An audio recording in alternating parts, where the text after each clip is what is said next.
So, Rob Gray's book. I've got the first two, and you've got the third. Have you got the first two? I think I have it on Kindle, but this was the one that really caught my eye. This one was the one I was more interested in for obvious reasons. It Well, basically, for obvious reasons for us. Maybe you enlighten some of the others. well, the title is Learning to be an Ecological Coach. And that quite there is like, yes, please. Yes. Gimme. I'm I'm actually kind of intrigued to see which of his three books are the most popular, Mm, because from what I can see online, I think it's the first one that has the most ratings and the most stars and stuff. But that's his first book. Um, how I think the first one was How We Learn to Move, and then the second one was Learning to Optimize Movement. mhm. Um, and I feel like a lot of people that read those books are coaches. So the third one, in theory, if it's directed at coaches and the most people that read the books are coaches, would be the most popular, but I don't know. Obviously, we'll have to see over time. It's going to be interesting. Have you read any of it yet? I have started like the very first couple of pages, like the, the few first couple of pages, because I didn't get very much time to just sit and read a book, as I presumed. My assumptions were not accurate. I'm curious, did you finish the Introduction to Ecological Psychology book? Because obviously we started reading it together when we were in Berlin. Did you finish reading the book? I don't remember. No, I don't think I did. Okay, obviously I did the video essay, so I finished the book multiple times over because I had to confirm what it was that I was saying and my understanding of the information was accurate, or was right, was good, when discussing the topics with other people with expertise in those areas. So I've finished the book multiple times. I actually don't have the book at the moment. I'm lending it out to someone else who's giving it a read. Um, their the first bit of feedback to me was, "Wow, those first chapters are heavy." Yes, yes, they Yes, are. yes, they are. Uh, I think if people have watched the video, because the coach that I've given the book to, he watched my video and is now reading the book. So Yes. obviously the video, I talk about a chapter in about 2 or 3 minutes, but it could take Mm. you half an hour to read that chapter. I go through the first four chapters in like 20 minutes. That's almost 3 hours of reading for some people. And those chapters are dense. They're brilliant. They're fantastic. But you read a bit and then you're like, okay, I need to actually think about that for a moment. It's not something you can just flick through. It is something that's like it fundamentally changes your perception. Oh, I wonder why that is. Yep. I mean, I'm In particularly the first couple of obviously the first couple of chapters, because that's where the assumptions are dived into, where that is like just blown up, and then it's like incredibly technical, which is fun. yes. I'm reading. I don't know whether I mentioned this, but I'm writing a book. Um, and I'm reading through other books to see structures and how they're written, etc. So I thought, you know what, I'm going to actually read through some of the physical books that I have, because the physical books I have are the ones that I actually enjoy reading. And even though my audience isn't me, I imagine the audience is going to be similar to me. Hmm. So I'm reading through Atomic Habits and talking about the, I guess, the complexities of the book. I just did a double check. I am at page 44 after about an hour of reading.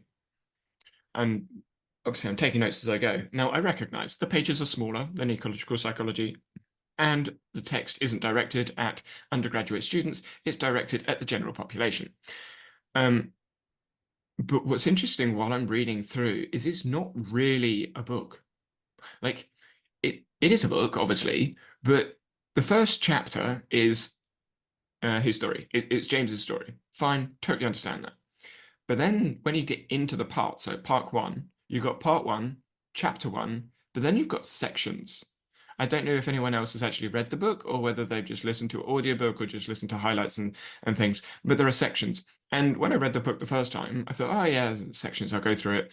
But as I read the book as a writer rather than a reader, I look at it and think, well, actually, this is just a load of blog posts that have been reformatted into a longer story, which is interesting on three fronts. One, obviously, it's blog posts. So you can just pick up a story and go with it. So you don't Yeah. have to read it in order, which is nice.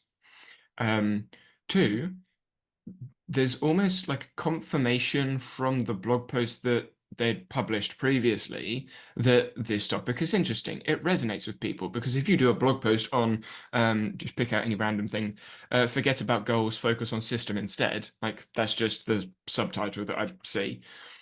You focus on do a blog post focused on that. If that gets a lot of attention and traction and conversation, and then you move forwards, it's like a sticky idea, and then you refine it through conversations, through courses, through all the other stuff that you work with people on.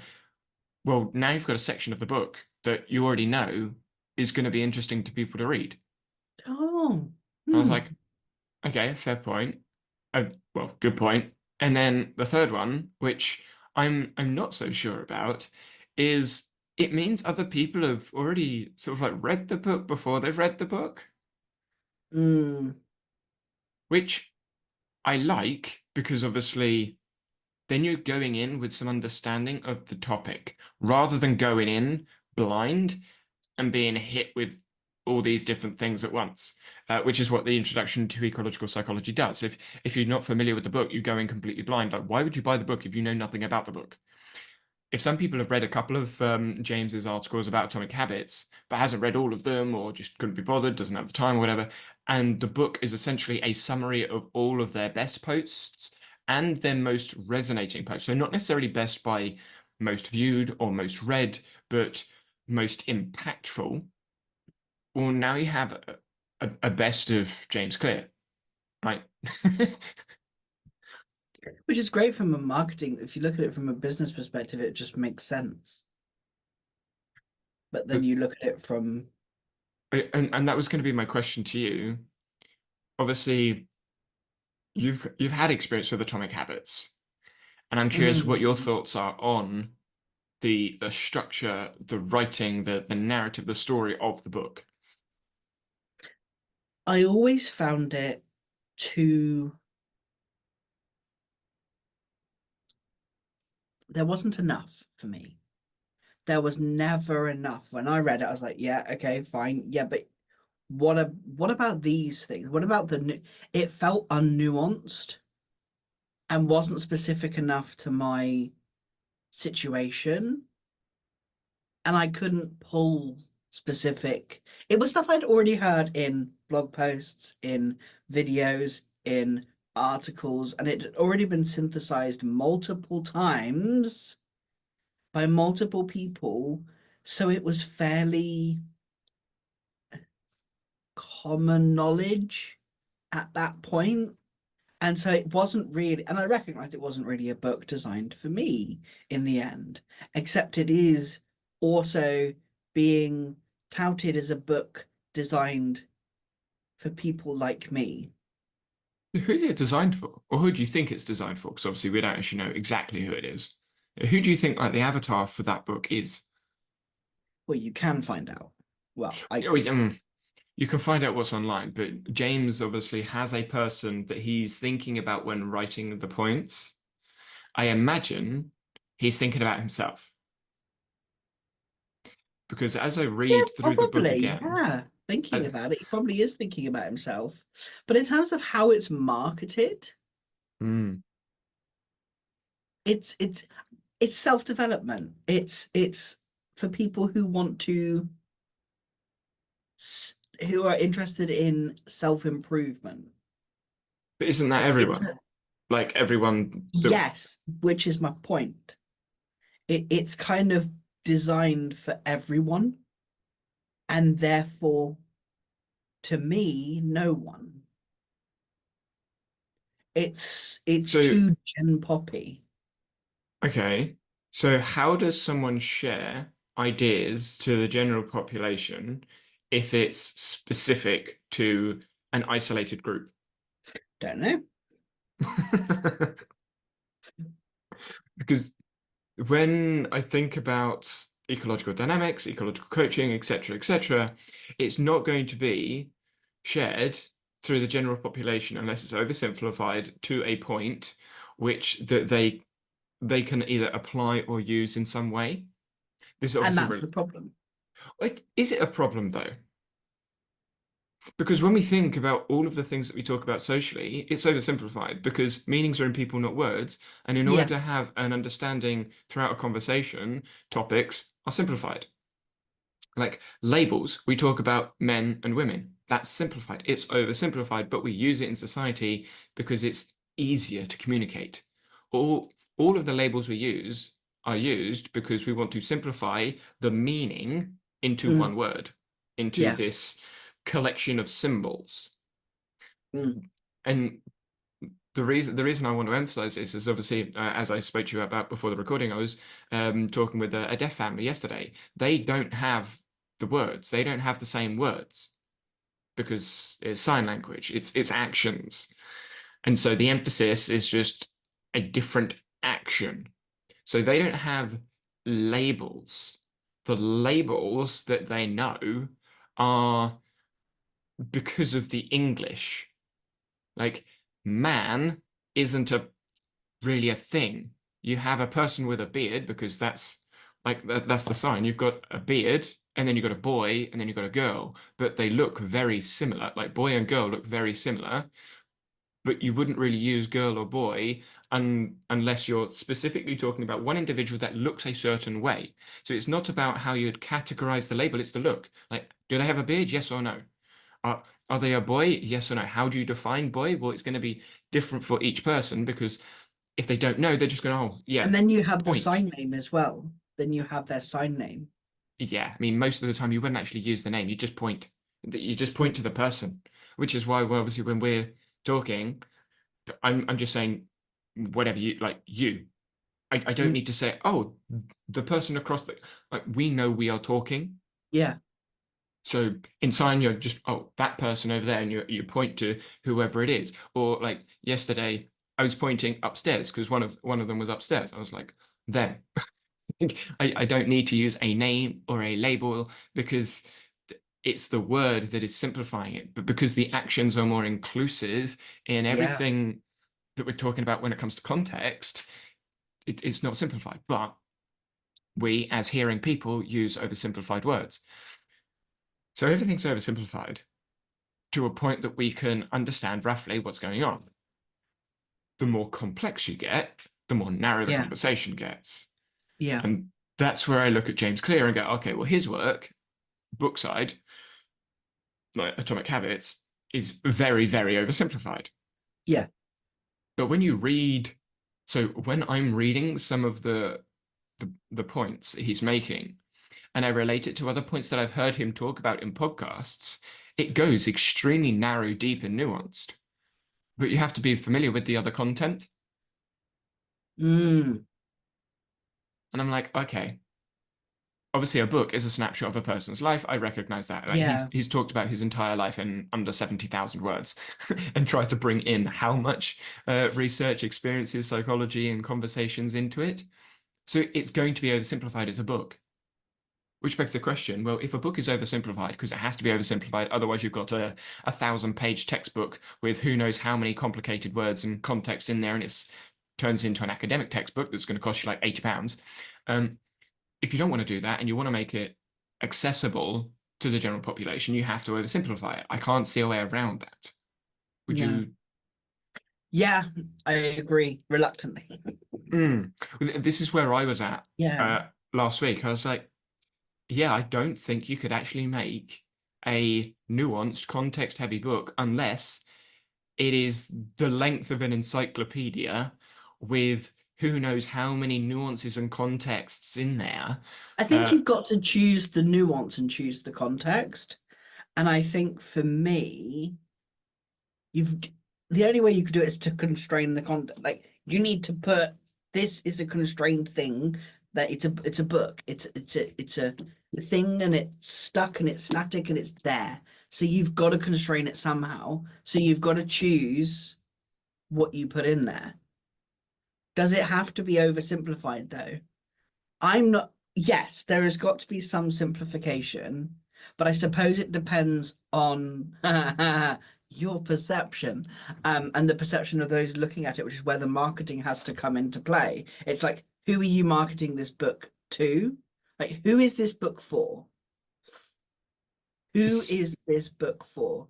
Because Still, who when this we look book at is coaching though, for, yeah. when you add constraints, obviously task simplification, the more constraints you add, the obviously the more simplified the tasks are.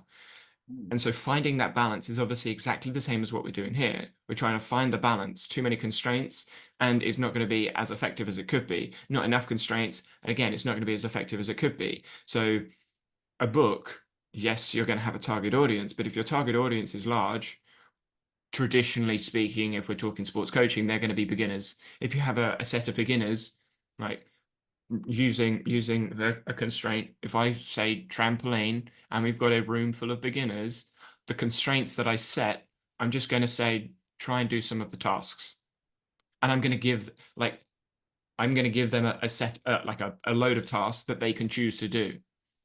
But that's kind of the same as what he's done in the book, because he's given them chapters, yes, but points that they can select to go and read through or not.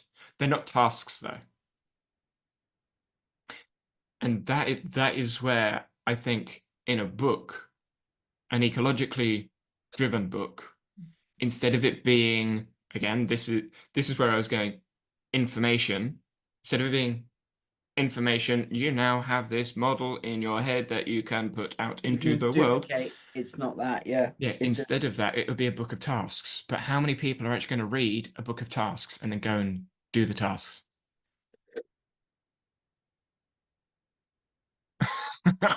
Your face says it all. yeah. So when you say add constraints, we're adding constraints for the information that we're trying to give to other people. Mm, You see what I mean? yeah. Which is always going to be things to do, which I know that even for me, I just read through it.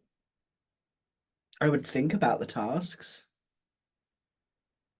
but is that doing those tasks?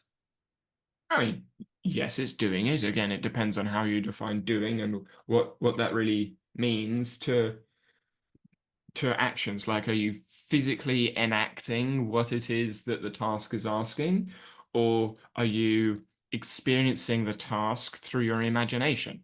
That's true. There is a book that I was told about from someone called The Courage of Being Disliked. Oh, yes, I remember that one. Might have remember me talking about it yesterday after our conversation. Um, but from my understanding of the book, it is less a conversation between the author and the reader, and more a fly on the wall conversation between someone that has experience and someone that doesn't have experience. And it's sort of like a teacher teaching a student, and you read the experience, and you read Mm. the questions, and you read the lessons. That to me sounds more task driven than information driven.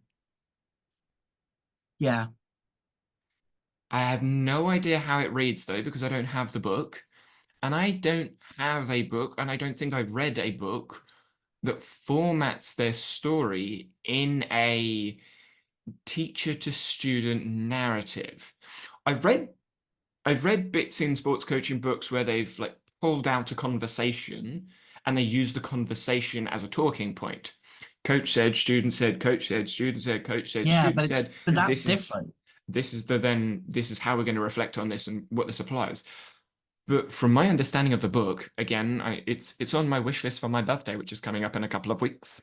Um, but I feel that could be a structure that may be more ecologically valid because you could relate to it.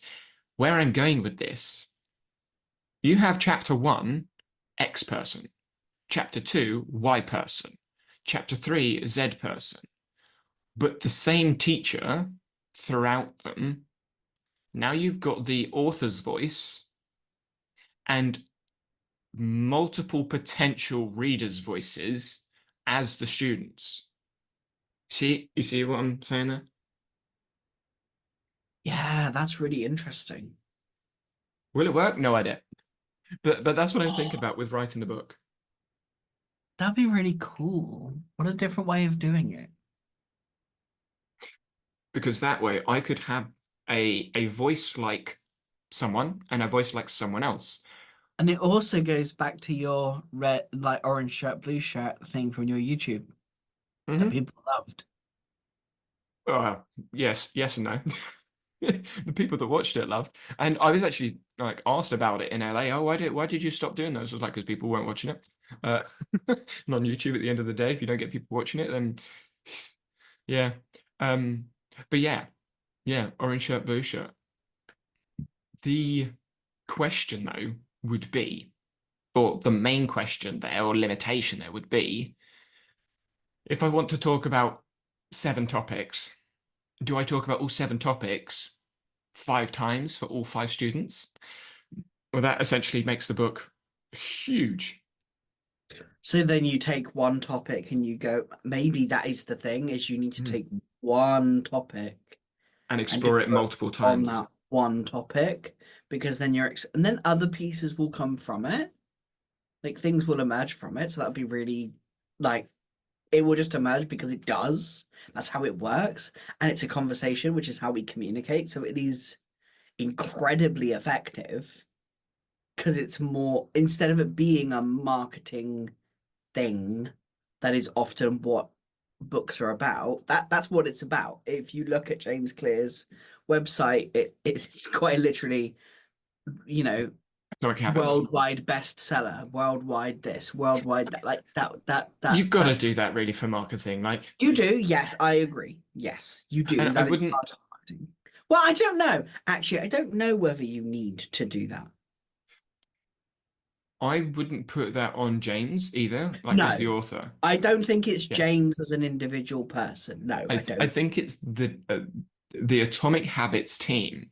But when you Mm, look at all of the big books, the big good selling books, the best selling author sorts of people, they are writers. They yes. branded as writers. Whether they Yeah. are big or small or medium writers, they are writers. They have a blog, they share their blog, they have a newsletter, they share their newsletter, they talk about writing and what it is that they're writing about and their ideas. They are Mm. writers. So wherever you go on their site, you'll see their work. Now, for me, on my site, I'm actually Spawn Trampoline. I'm not Obsidian because that is what I do. I am a sports coach, and that's my brand. That's what I want to market, which obviously is going to be a little bit at odds with all the other stuff. But similar with Rob, like when you look at Rob's website, he Mm. is a skill acquisition specialist, but he still talks about his podcast and his book a lot on his website because that's where you need to talk about the stuff. So it's kind of like marketing marketing the ideas is different from sharing the ideas. Even though they are in theory the same, they are different because you don't share the ideas the same way you market because market you're kind of you're trying to sell the idea, you're pitching the idea to someone or a group of people. Whereas when you're sharing the ideas, you're giving the details as it were. You're giving the point of it. But yeah, so with the book, what I'm thinking is it kind of read like a story time. Does that make sense? Because Mm. as I go through a story time, things are going to emerge throughout the conversation, whether it is inspired by conversations I've had, which it probably will be, or made up conversations to explore certain ideas, Mm. it will still be a story. And some ideas are going to emerge multiple times, like affordances, like constraints. But instead of me giving a definition of affordances and then talking about a chapter of affordances and experiments of how they are perceived, how they're not perceived, what it could mean, what they won't mean, it would be used in conversation through the story time. And if questions come up, or common questions I know that may come up, or common confusions I know may come up, can be inserted into the conversation story, then I can then explore those confusions through the conversation, through the story. Does that make sense? Yeah. Yeah, that sounds good. Mm. So, yeah, th this is me playing around. So, do you know of any storytime like books? I'm talking to listeners and Amelia here. No, I can't think of any. Not No, they're all very instructive. Like all of the best self-help books are very instructive. What ones did I like and why? Yeah, I'm because now, the books that I like are the ones that are in front of me. Otherwise, I wouldn't have spent the money and bought them. Because most books I don't buy because they are very shallow and step-by-step focused, which I'm not a fan of. yeah, Granted, some of the books I have in front of me are like I know the author and they've given me a copy. Um, but a lot of these, I mean, most of these are sports coaching or like heavy textbooks. Like I have a how many pages is that? I think 2,500 pages on cognitive psychology. Like that's I don't really want to be writing another book like that. Plus the writing's really small. yeah. Why did I like this book? Let's see what I highlighted. While you're doing that, I guess as a point of interest for me, for those listening, those that listen to podcasts, it's like I like listening to the podcast because you can hear the story. You can hear both sides, backward and forwards. The bits I don't like about podcasts is when either it goes quiet or they repeat the same point or they say something that's very shallow and very obvious and then they don't expand on it. It's like I'm listening to it, I have a question, and then they don't answer my question. I'm sitting here like, but I wanted to know this thing. I wanted to know your thoughts on this thing. Uh, and either I forget or I just don't focus enough or I don't spend the time afterwards to actually follow up and ask that question. So normally I write it down in my Obsidian. Um, but it's the story time as a book I see as the podcast, but answering the questions that people may have when they've heard the conversation.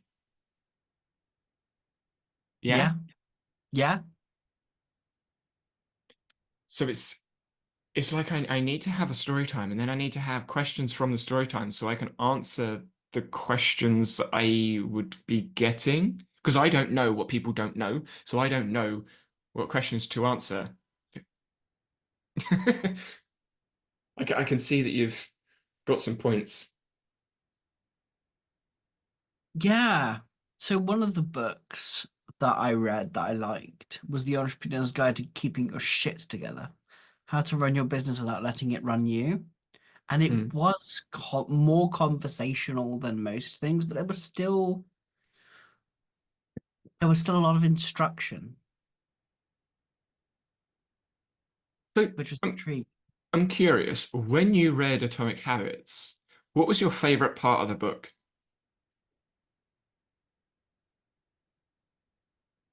You have to have I a favorite part because you've got to have a I worst part. I didn't enjoy any of it. Yeah, enjoy isn't what I asked. I don't remember. It's been a very long time. It's been quite a while since I've read it, so I don't. I have blocked it. What do you remember about the book?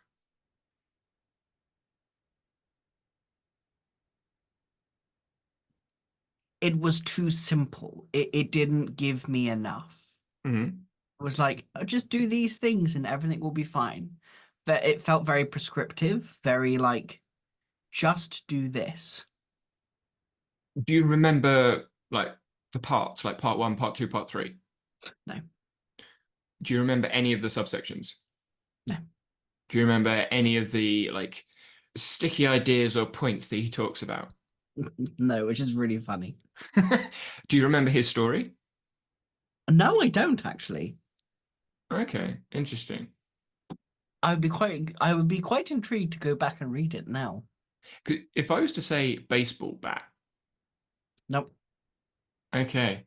See, that's interesting because I've read, like I say, about 40 pages. And if I try and remember things about the book, what I remember is his story. I remember his story. I remember him being hit by a baseball bat. I remember him in concussion and hospital. I remember his struggles. And I remember him then doing well, playing baseball and learning and developing habits, obviously, to find success. And I remember him saying that he's not a writer, but then he developed as becoming a writer about a story about why he's writing the book. And then his story as a writer. I remember essentially the entire introduction with obviously with caveats. I remember the main part of the story. Part one, I don't remember. Subsections, I don't remember. I remember some of the graphics, but I remember his story because it related to me. Like I have not had his experience. I don't like. I think he spoke about a family member. I think it was his younger sister had leukemia or something in hospital as well, and the parents were in the same hospital. Like I remember those details because it was a story. It was a human experience. And when I think about most of the things that I remember easier, it's human experiences and stories I can relate to or conversations I can relate to. Like I remember having a conversation with X person about Y thing because it was an Yeah, interesting conversation. I don't remember what teacher said to me in that day in that class. No. same. Like, when I remember things about school, it's not what a teacher told me. It's I remember this experience. Like I remember being hit on the back of the head with a water bottle all the way through sports day, me turning around, smacking the guy on the top of the head, and then I got told off and I got the behavior slip for it because the teacher didn't see them doing it. Mm, I remember that. That's ironed into my memory, if you want to call it that. Like, I I remember that experience. mm, Do I remember what was taught in the next lesson? No, I don't. I don't even remember what the next lesson was about. It was probably in her class, Miss Gould. I remember the name of the teacher that gave me my only behavior slip at school. Um, but yeah, and that to me is interesting when it comes to how memory, remembering, works with us. We remember experiences. Like, I remember the experiences of LA, but the experiences I remember the most are not the lectures, are not the webinars, are not the presentations, but the interactions I had with people. I yeah. remember being like, when you go into the main area, there was a small side section on the left. Now, I was in the main area more than anywhere else in that in their building. But Mm, I remember being at the top of one of the elevators, right down the end of the corridor to the left, talking with Anne Marie about philosophy. I remember that conversation more than anything else that happened. But that was such a small, if we're talking about fractals, small time period of my mm, time in LA. mm, So it's a my question when it comes to books is how do you write a book or how do you consume a book? Or are there books that you consume where you can make the entire book memorable experiences, story times? mm, Instead of it being, what's your number one takeaway? What's your top 3 points? What are your best 5 highlights? It's, do you remember that story? What did you think of this story? How would you have done, what would you have done in that situation? Because it's going to be two people. If someone is arguing with someone else, having a conversation, have a discussion, discourse, whatever word you want to put there, someone's being a contrarian, like, what would you have said in that situation? John gets that Amelia gets that reference. But yeah, it's like, what would you say in that situation? sorry, the contrary got me. I, um, and I feel like that right there is all I needed to do was say contrarian. That Mm, entire experience that we had over those couple of months, you can remember the main point, the top 3 steps, the next 5 highlights, but then loads of other small details about that experience. mm, And that is what I want when I read a book. I don't mm, get that when reading a book. I have to have so much. I don't want to say past knowledge because that's not accurate. Or that's not the way that I would want to convey that information because I don't think it is past knowledge. I think it's previous experiences. And to me, there are different meanings there. So all of my previous experiences help the book be memorable. Like Introduction to Ecological Psychology, I remember parts of the chapters because of the experiences I've had that I find relation with, but there are still Mm. lots of parts of the book that I'm like, I have no idea how I'm going to try and remember this because it doesn't relate to anything concretely to my lived experience. Which is why I think most people struggle in school, because how are you going to relate some abstract algebra concept to things that you have no relation to? No.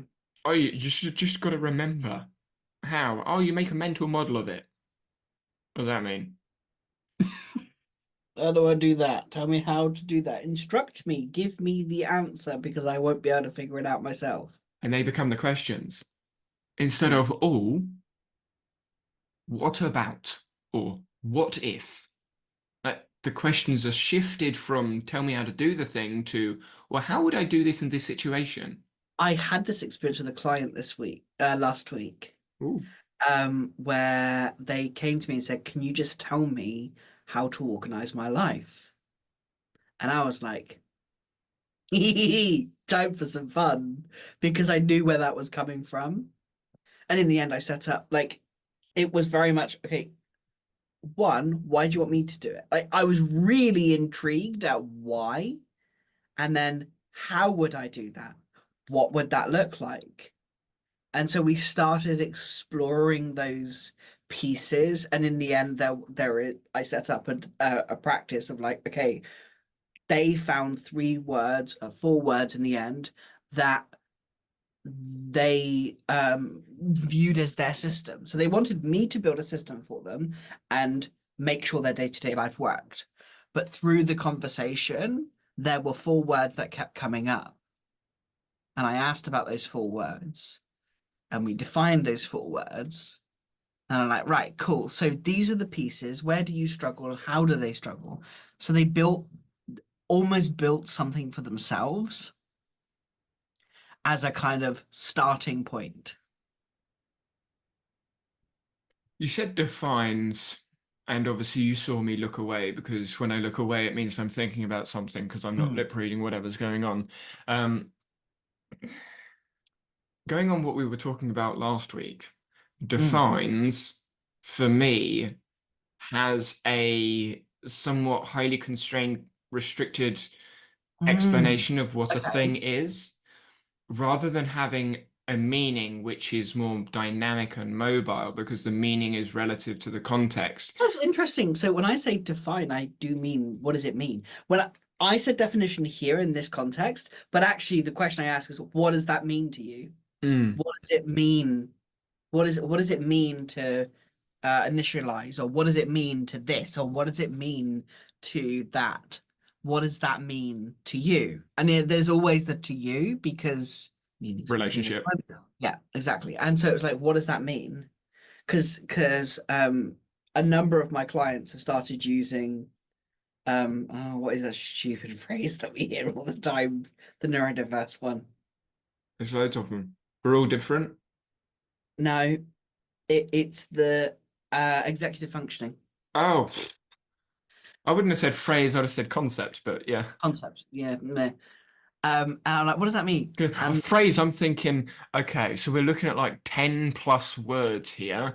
Um, and then you come up with two. concept, I'm like, yeah, concept, yeah.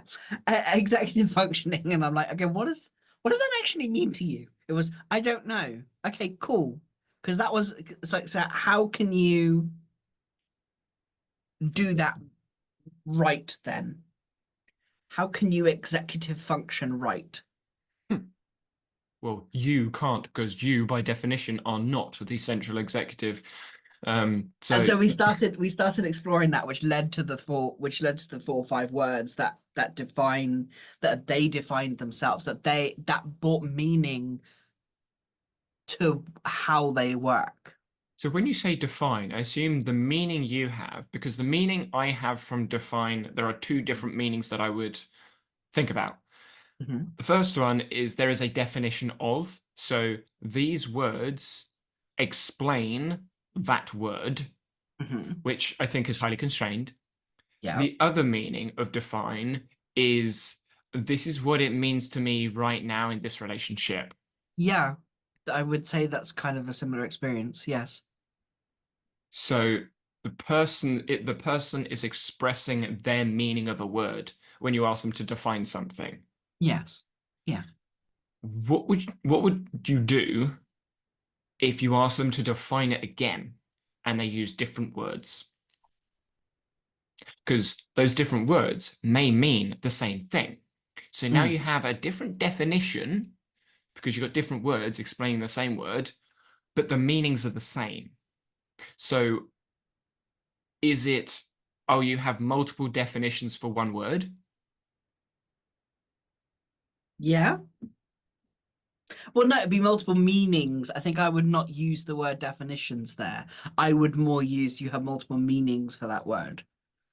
But that's the thing, it's not multiple meanings because the meaning, if we're looking at meanings, Yeah, that's true. there is multiple fractals. So you have multiple meanings. Well, yes, because meaning is going to be relative because meaning is an affordance. Meanings are Yeah. in people, not words. So Yeah. meaning there will always be multiple of definition. Traditionally, I would think of a definition as there being a limited amount.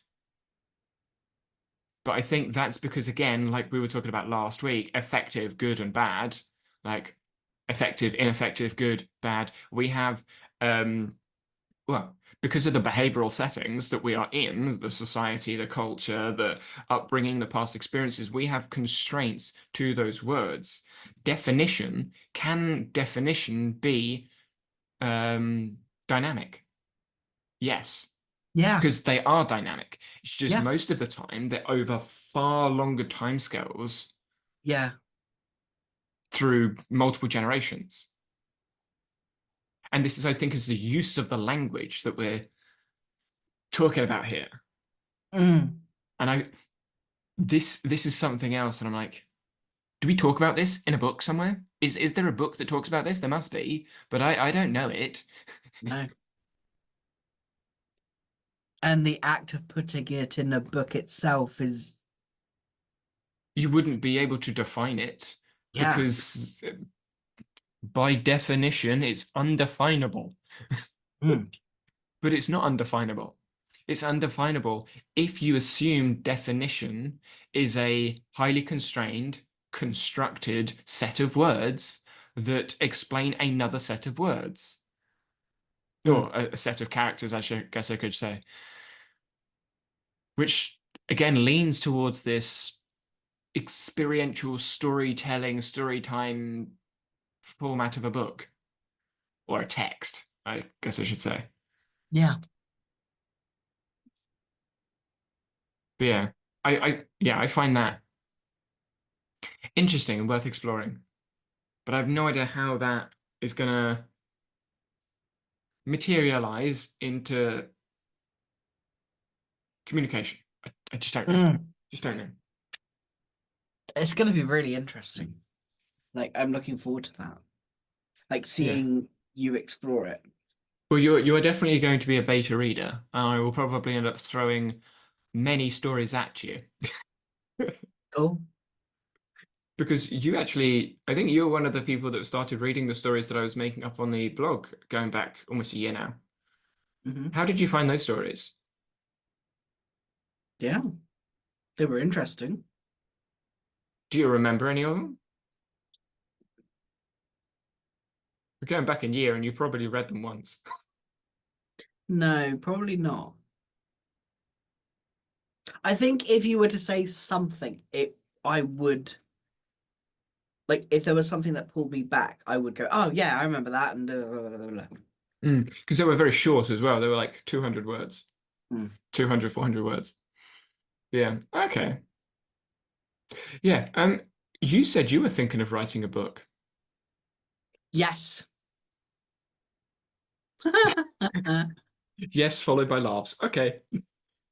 Yes. Yeah. I mean that says far more than a lot of Mm, other words, mm, but it doesn't say a lot. But it does say a mm. lot. And that's what's interesting about sign language. And that's what I'm learning through the deaf community. Cool. Yes, I have a lot on my plate, so it is not in the forefront, but also yes. I've I've arguably got 6 jobs, and I'm still trying to write a book. Yeah, Where's the time? People ask. I say I make it. I yeah, make time. yeah, yeah. Right. I think that covers everything that I wanted to discuss. Anything else you wanted Yeah. to add? No, not really. Right. Thanks everyone, and see you next week. Bye.